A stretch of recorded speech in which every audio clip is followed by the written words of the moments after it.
নমস্কার বন্ধুরা, গীতা পাইলস গার্ডেনে আর একটা ভিডিওর সঙ্গে তোমাদেরকে স্বাগত জানাই। বন্ধুরা, এটা দেখতে পাচ্ছ আমাদের ড্রাগন গাছ মাঝখানে খাবার দেওয়ার পর দেখো গ্রোথ হয়েছে। তোমরা অনেকেই কমেন্ট করেছো যে দিদিভাই ড্রাগন গাছের মাথার দিকে লাল হয়ে যাচ্ছে। লাল হওয়ার একটা কারণও হতে পারে যে গাছটা গ্রোথ হচ্ছে, আবার রোদের জন্যও কিন্তু এটা হতে পারে। তোমাদের বুঝে শুনে একে খাবার দিতে হবে আর জল দিতে হবে। অনেকে জিনিয়া গাছের ভিডিও চেয়েছো, আপাতত আমাদের কাছে কোনো জিনিয়া গাছ নেই, তাই ভিডিও আমি দিতে পারছি না।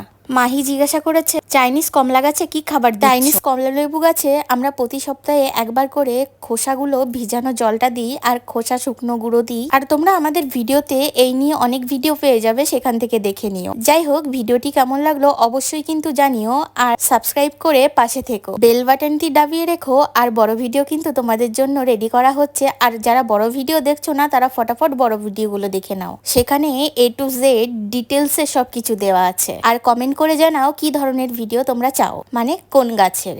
সকলকে